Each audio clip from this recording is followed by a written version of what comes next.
Joining us now, fresh off his blockbuster speech at the Jefferson-Jackson dinner on Saturday night, Governor Terry McAullife. Governor, great to have you back, sir. Hey, John, it's great to be with you. Okay, look, I got to tell you, I tell it like it is. I think you know that. I thought your speech Saturday night was spot on. It was a blockbuster. I thought you stole the show. Your stump speech is really getting great. Now, you had some competition there. Warner, you had Kane on a video. You had Labor Secretary Tom Perez. But I thought your speech was fabulous. And I got to thinking, well, there's the vice presidential candidate right there. What do you think? I'm sure you'd love it, John. You and I'd have a lot of fun. Listen, I'm pushing right now, and I have personally talked to Secretary Clinton, President Clinton. I'm pushing my two. I think with the one thing you got out of that speech Saturday night and when I gave the speech on Saturday morning, John, I love this job, and we are making, as you know, tremendous progress. I've just announced 3.8% unemployment. When I became governor, it was 5.4%. John, it is the steepest drop in unemployment in 32 years here in Virginia. Our economy is strong. We have built all these new businesses. In fact, I was just down in Norfolk yesterday, as you know, to announce the IKEA deal. But, I mean, our economy now, you look at where we are, and we are a state that was hit hard by sequestration. Right. And with all of that, we're building the new economy. I just got back from San Francisco. I was just named the Bio Governor of the Year. I mean, we have so many great things, cyber, data analytics. So you could tell with that speech the other night how much I actually loved being governor. We are a new state today. We fixed the transportation mess. We're back. I put $1 billion into education, the biggest single investment in education in Virginia history. We're reforming workforce development. We're redesigning our high schools. I love this job because you know what? You can make a decision and you can see it implemented. I'm not saying you could see that as Vice President, John. There's not a lot to do there, but I guess go to international funerals and things of that nature. Yep. But look, I've been saying this for some times. You're the jobs governor of Virginia. Yep. I love your enthusiasm. You go around the world trying to bring jobs in.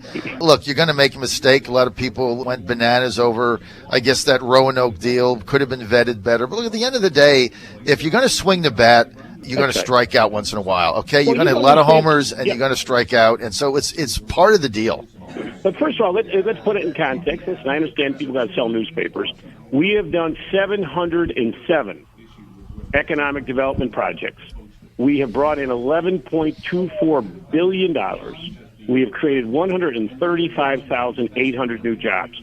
Now, if you got out of $11.24 billion, you got, a deal or two that's going to be a problem. But as I said when they asked the question, let us go back to my predecessor or predecessors. We have the lowest default rate of any governor in modern history on this. Mm-hmm. Well, look, and 135,000 jobs, here's what you have to look at. Because, as you know, Governor, I'm all about creating jobs because that's a backbone of middle America. That's families. You talk about 135,000 jobs that didn't exist. That's 135,000 people that have jobs that did not. That's 135,000 families that are now in a better position. There's 135,000 children or more that are better off, have a chance for college, have a chance for betterment of life. And there's income coming in, which means they go to Wawa or they go to Walmart or they go to the corner delicatessen up the street or they go to the car dealership. They're buying cars. The economy's moving. You can't do that without jobs. And that's the point, John, and that's why I focus so much on economic development. You grow your economy. And listen, I proposed a corporate tax cut for the budget this year. Right. I mean, the Democratic governor proposes a tax cut. I get shot down by a Republican legislature. I mean, the world's upside down. But my point is, if you turbocharge your economy, you get more income, just as you say, our families, everybody lifts up. It saves the state money. You have more tax revenue, which, John, you then get to invest in education, which builds a better workforce, which allows me to go around the globe and bring more business in. This isn't rocket science. Okay, Governor, no question. Governor, let's get to the restoration of rights. There are two Republicans in Virginia that agree with you on this. Me and E.W. Jackson. And I'm in good company. You're in good company. You got two. Look, there are only three people fighting NAFTA. That was me, Trump, and Buchanan. So I'm always the outsider. But look, I think we have the highest incarceration rate percentage-wise, Governor, in the free world. We have the highest recidivism rate in the free world. It's important that when people come out and they've done their time, now I know there's taxes to pay and there's fees, but when they've done their time, they have to be restored all of their rights in order to assimilate back into society. So we're in total agreement with this. And look, I'm the vice chairman of the Trump campaign of Virginia. As you know, I want to fight for those votes, for those restoring rights. My only question is, had you made this effective November 10th, the political aspect of the criticism you've gotten would have been off the table. Then you could have taken the high road and said, look, I did this for all the right reasons. I didn't do it so that Hillary could win Virginia. I did it for all the right reasons. It's effective November 10th. Why don't you wait until then? John, you know me very well. I thought it was morally the right thing to do. I did not bring a political calculus into it. I think the one thing you know about me, if I believe in something, I will lean into it. So I'm not going to put political calculus. And if I were to do the political calculus, John, you're a very smart political person. If I were to do it politically, I would have done it last year when I wanted to win the state Senate, and I went out personally and raised about $18 million and worked my tail off through this Commonwealth to pick up one Senate seat, and I came within 1,500 votes. If I did it November 10th, John, everybody would say I was doing that for Ralph Northam to succeed me as governor. But let me 30 seconds. What people got to understand, the actions I took, 40 states in America had already done it. We joined 40. You would have thought I burned the Capitol down here in Richmond. We have 2 states in America that you can vote as a felon in prison. We have 14 states that the second you walk out of prison, you get to vote. We joined 24 other states where you got to finish either supervised parole or probation. We became the 41st state in America. I don't think people truly understand it. It was morally the right thing to do. It is criteria-based, and the press has got this a little bit wrong. Nobody who is not entitled to have their rights back has gotten their rights back. Even if you inadvertently got put on a list, your rights are not restored. Until you meet the criteria, your rights are not restored, and therefore, if you vote, you were accused of a felony. And I don't think anyone's going to risk that, no offense, to actually go out and vote. We try to get people to vote.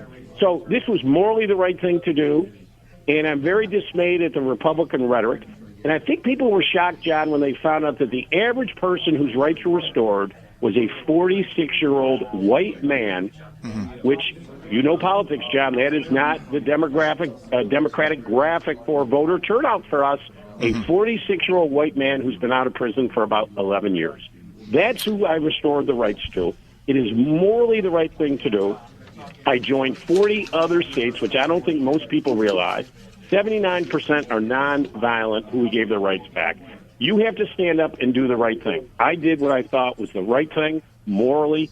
End of discussion. Politics wasn't in it. If I'd wanted to do politics, I would have done it last year. I did it when I thought it was the right time to do. And in fact, I should also mention to some of the rhetoric coming from the Republicans, in 2013, they sponsored legislation, and Senator Norman, Senator Vogel, Senator Ruff, and Senator Stanley, all 4 voted for automatic restoration of rights.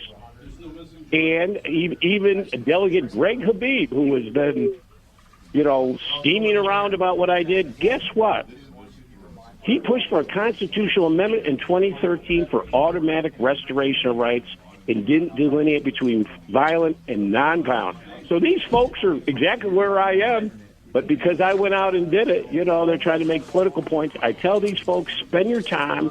This 46-year-old white man, you have given up your ability for them to come vote for you because all you have done is demonize. I have spent my time making Virginia open and welcoming. That's why I'm not going to cover off the ball on economic development as I travel the globe. We're giving people second chances, and that's why I ran for governor. Well, look, Governor McAuliffe, I agree with what you've done. I think you've done the right thing. I've been in favor of it. And, yes, it's pretty lonely out there for a Republican. And what I want to do as a Republican is I want to fight for those votes. I think we can win them. I think Trump can win those votes. And so I don't want to just throw my hands up and say, oh, well, these are felons and they're part of the Democratic base and they're all going to vote for Hillary. I think we can fight for those votes, as we should. And so I don't get this argument. And look, I've never been to prison, obviously, but I've talked to many people that have.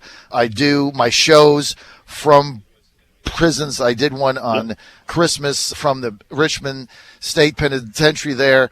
I mean, these people are trying to get out. They're trying to get their life back. And the first thing you need to do is embrace them back into society so they can assimilate back in, so they don't end up back in there. Am I right? They'll be back in again. Exactly. And listen, you did not hear 40 other states, I say, have done what we have done, or even made it easier to do it. You did not hear the hysterics that are going on here, and the world's ending, and folks are going to be running down the streets, and you just didn't hear it. It's embarrassing for Virginia, as hard as I'm working with our team, to bring in all these, as I say, millennial businesses, cyber, data, human genome sequencing. This is hard work, John. I mean, businesses can go anywhere they want. If they want to come to America, they got 50 state choices to come. We've got to put the walls down. We've got to make it open and welcoming. That's why I fought on women's rights, LGBT rights. Leave people alone. Give them a second chance. Second chances matter. And I had a roundtable yesterday in Richmond, and to listen to these stories of this gentleman for the first time voting in 67 years, it warms your heart. And you know what? He's got his own business now. The other guy there had started his own lawn business. The other guy who had his business goes into the bank every day, makes his deposits. He feels like a real citizen. We want him. He's paying taxes. He's going to church. They're going to our grocery stores. Why do the Republicans keep demonizing? And as I say, you know politics, a 46-year-old white male is probably not Hillary Clinton's demographic. But you know what you've done? You have driven those voters to Hillary Clinton. Well, I'm going to try to get him back in Virginia. Let's get to the Clinton campaign. By the way, you just got a text here from Leslie in Virginia Beach. She says, "You go Gov." So you got a fan there. Let's get to the Clinton campaign in Virginia. One poll's come out, the Roanoke poll, Clinton and Trump tied at 38%. You got to be kind of shocked by that, because you look at Virginia. I mean, this should be a ready-made state for your presidential candidate. Right now, you guys are tied. How do you reconcile that? Listen, my bet, John, and I've done this a long time, we're going to win Virginia. We're going to work very hard. We've got a huge operation. My PAC director is now her state director. I talk frequently to the secretary and President Clinton. I feel very good. All about the economy, all about the things I'm trying to do. Here's what we need done at the nation. But it's not going to be easy. Let me be clear. It's a presidential campaign. But, you know, I remind everybody, until the two conventions are really over and we settle in after Labor Day, I always have a rule. I don't even look at polls till that, because none of it matters. And 92, John, you remember President Clinton went into New York in third place behind Ross Perot. First time a nominee of a major political party went to their convention in third place. Right. And we came out in first place and never looked back. So I think we've got to go through the conventions. People begin to focus after Labor Day. You know, they're all making news about, Mr. Trump and not having much money. The only part where it would hurt you is you have to build, as you know, John, a massive get out the vote, use your data, do the data mining, and massive get out the vote to get people to come to the polls. That's where, obviously, the fundraising, you have to have that. But it's going to be a tough, competitive race, and I do believe that she's going to win if you look at the Electoral College states, but I think there's a stark difference. But I'm going to work very hard, as are others, and I'm hoping one of my two senators I can convince the secretary is the best chance to win the White House. Everything goes through Virginia. Well, I hope you're not the vice presidential candidate, because I think you don't want me leaving, John. No, well, I don't want you leaving. Plus, yes, I don't want you leaving. Could you imagine? Think about this, John, for a minute. Just think of this. I'm here as governor. Right. We've got Hillary Clinton now as president for a year. Right. Can you imagine what we can get done?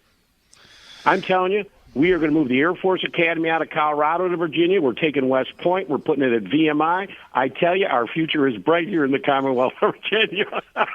Now, I have a son at the Naval Academy, so I'm not touching Annapolis. But the other two, we're bringing everything here. Forget the other 49 states. It's going to be I'm telling you, Virginia, everybody in the globe is going to know about Virginia. Well, listen, Governor, when Trump wins, and I think he is, he's going to name you as Commerce Secretary in his new administration. See, so you're good to go either way. Yeah, listen, I got a good relationship. I've known Donald Trump for 20 years. He, as you know, he gave me $25,000 in 2009 when I ran for governor the first time. I mean, I know him very well. And, right. And none of this is personal. This is what's really unfortunate, John, today in politics. We can all have difference of opinions. The nastiness, the partisanship, forget it. I'm trying to grow an economy. Jobs is not Democrat or Republican. I had a great working relationship with the legislature this session. I got about 90% done. Chairman Chris Jones, working with him on the budget stuff. We can get things done working together. It is not a Democrat or Republican job. It is a Virginia job, and that's what we got to focus on. And we'll fight over stuff, which is, hey, that's great. That's democracy. But on the big core issues, on education, on transportation, on the economy, we mostly all agree. We're sort of in that middle lane, which is where you need to be to govern. Well, the thing that I agree with 100% that you just said, jobs are nonpartisan. When you create a job, you help a family. Everything changes for a family when people have jobs that were unemployed. And so that's got nothing to do with liberal, conservative, or Democrat or Republican or who wins what or anything else. And I stand at these events. I'm traveling the state constantly. I have the Republican members of the General Assembly standing right next to me as we make our jobs announcement. I've just done a bunch with Steve Landis. I mean, I work, and we've done a bunch, as I say, with Emmett Hager and I have done a bunch of announcements together. This is not partisan politics. Right. We disagree on some things. That's okay. But on the big issues, this is about Virginia. People elected us to get the job done, and I'm working on that job, and I love this job, and I'm not leaving this job. Well, you know what? I believe you'd be the most effective vice presidential candidate for Hillary Clinton. So that's why I don't want her to choose you, because I think it would make the ticket harder to beat. And as you know, I think Trump is going to win. So it's all good at the end of the day. That's good. And in fact, I'll do you a favor, John, a personal favor. Yes. I will talk to the secretary tonight. Yes. And I'm going to tell her that per John Fredericks, I do not want my name uttered. How's that? Yeah, because you'd be too tough to beat. I'll get this done, John. Who knows where you could end up in a Clinton cabinet? Oh, my goodness. I can't even get her to come on my show. White House Press Secretary John Fredericks. Oh, God, I wouldn't pass the 10th screener on that. I hope I've not ruined you with a lot of your listeners. I apologize. No, that's fine. But look, I think you need to get Mrs. Clinton on our radio show, right? I know you'd want to get the secretary on. We're almost out of time, but I got a text here from my wife, Ann, who is a fan of yours. Right. And she says, would you please ask the governor to ask Dorothy, when is he going to invite us to happy hour at the mansion? Here's what we're going to do. First of all, I've told you you've had a standing invitation. But we do, John, have the big craft brewery reception coming up here at the mansion. I will make sure that you and Ann are there. Spend the night with us here. We'll do it all up. And as long as you mention it, Ann, as you know, since last show, we've just announced that Ballast Point is coming to Botetourt. So we've gotten Stone, Ballast Point, Deschutes. We've opened, I think, our 154th craft brewery here. And as you know, I'm the first governor to visit every community college. I'm the first governor to go to all 36 state parks, and I'm going to go to all 154, 55 craft breweries. And I want you with me, John. All right, I'm there with you, and I know Bring Ann. I know Ann's going to be fired up. And look, Governor, I love your enthusiasm. You keep fighting for jobs in Virginia. You're doing the right thing, and every time you bring a job, it changes an entire family. So right. I want to thank you for that. We're out of time. Governor Terry McAullife, we don't want him to be Clinton's vice presidential pick because he'll make the ticket too strong. Thanks for being with us, sir.